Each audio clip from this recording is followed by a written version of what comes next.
On today's episode of Love Talks with Phoebs, I'll be discussing little things that we do that can ruin a marriage. These seemingly small habits and mindsets can slowly erode the foundation of a committed relationship. And the first one I'll be discussing is entering with the wrong mindset.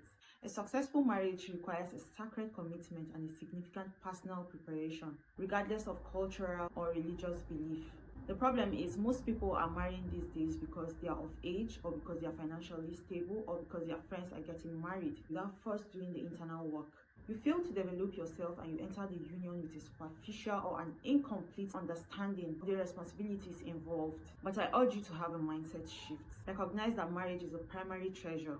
And when you value your career, your children, money, much more than your marriage, then your priorities are misplaced. Seek counsel, read books, and actively develop yourself before and during the marriage.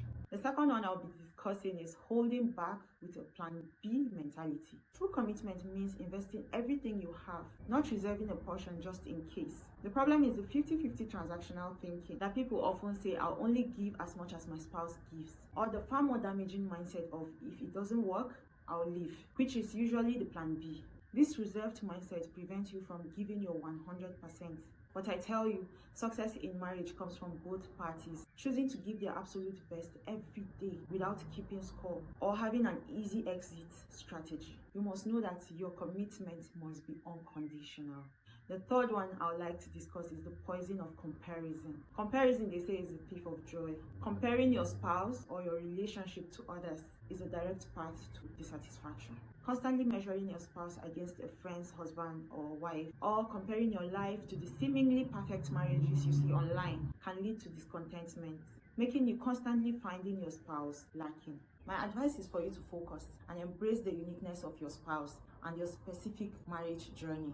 Instead of comparing, appreciate their inherent strength and commit to working on your weaknesses together as a unified team. The fourth one I'll be discussing is speaking ill of your spouse to others. Many people are guilty of this, but what you don't know is the things you say to others about your spouse will determine whether they are going to respect that person or not. The problem is when conflict arises, rushing to family and friends to paint your partner as the villain and you as the saint, even if you played a part in the argument. Now this damages your spouse's reputation and their dignity. And the danger of doing this is, while you and your spouse will forgive each other and make up and move on, your family and friends will remember every negative thing that you said about your spouse. And when your spouse finds out, they'll feel disrespected and betrayed, and others will feel entitled to disrespect them as well.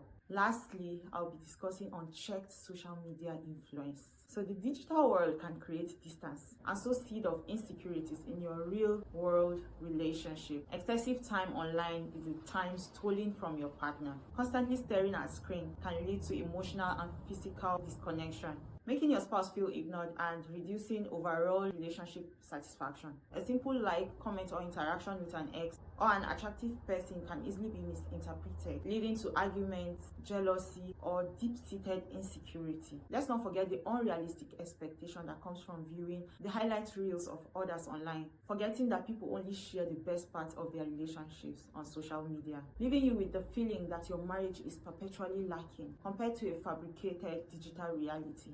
So tell me, which of these caught your attention the most? Drop it for me in the comment section. If you enjoyed this video, please subscribe, make sure you like, comment, and also share with as many people that you think will find this helpful. See you on my next video. Bye.